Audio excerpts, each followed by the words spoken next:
And that should complete our happy little tree. Oh, hi. Sorry, I was actually doing my audition for Bob Ross.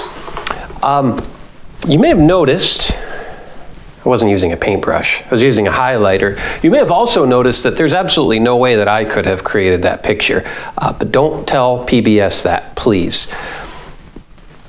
When we lay hold of an object, often we have an intention, something that we want to do with that object. And one thing that may seem very obvious is that our hand grasps that object and conforms itself to that object. So, a marker, our hand acts differently than some Febreze. A book, our hand takes a different shape. A lighter, a plunger, don't worry, I just bought it yesterday. A weight. Anyway, our hand conforms itself to the thing that we are trying to grasp. And that thing, in turn, completes a certain purpose. Now, what's amazing is that our mind, the human mind, works the same way. If you're watching a TV show, right, the light comes in your eyes, the sound comes in, our mind conforms itself. So maybe if it's a really good TV show that you like, the next day you're thinking about that. If we're worried about maybe you have a kid that's out late at night or a parent that you're taking care of, our mind kind of wraps itself around that thing. And you notice the other thing is when we lay hold of something, it's really hard to grasp something else. So there's a certain exclusivity besides the fact that our mind conforms to that. Right? So when we're really worried about something or when we're really looking forward to something that we're excited about, it's hard to fit other things into our mind, just like it's hard to fit other things into our hands. I know that because often I try to carry a lot and I end up dropping things. So what's this have to do with prayer? Well, God made us the way we are on purpose, and He knows us. And so God desires for us to have an object of prayer to wrap our minds around. The reason for this is because if we try to pray without having an object, without something that we're focused on, well, our mind's just going to wander. It's going to wander to that TV show we were watching. It's going to wander to worries about kids or parents or whatever, right? Because it's going to grasp on and conform itself.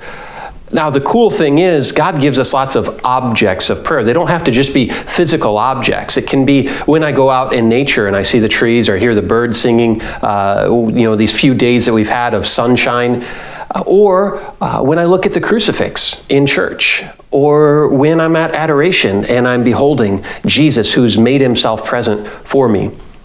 Those are all really beautiful objects of prayer, and I have lots of holy images around my house to help me focus. But probably one of the best objects of prayer, because it really gives us and provides us an encounter with the Lord, is a passage from Scripture, precisely from the Gospels. This is why I always recommend Lectio Divina, divine reading, praying with Scripture, because we actually have a short passage that we can focus on, our mind can understand. Now, it's not just using our mind to try to figure out the lesson, but what it does is it fills our mind and it helps us conform our mind to what's going on, to the person of Jesus Christ, to His actions, to His words, to the effects they have on other people. And in reality, it really just helps us to redirect our mind, especially when we get distracted during prayer. You remember the squirrel video?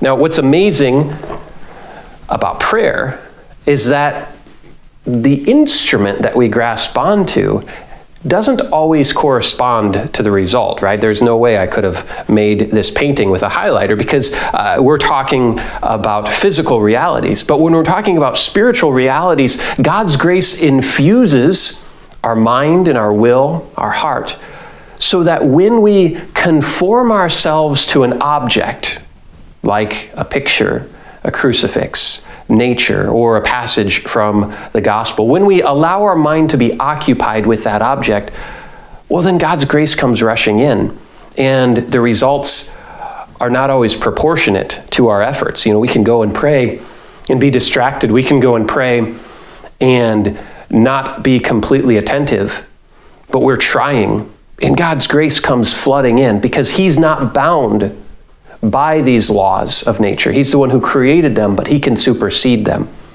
So I hope this helps you understand why it's good to choose an object of prayer, precisely a scripture passage, a short scripture passage, especially if it's from the upcoming gospel for the Sunday or from the day.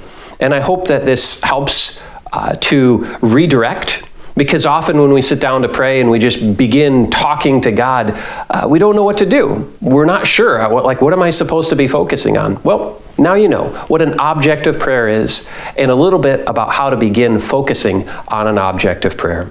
Thanks, guys. Pray for me, and I'll pray for you.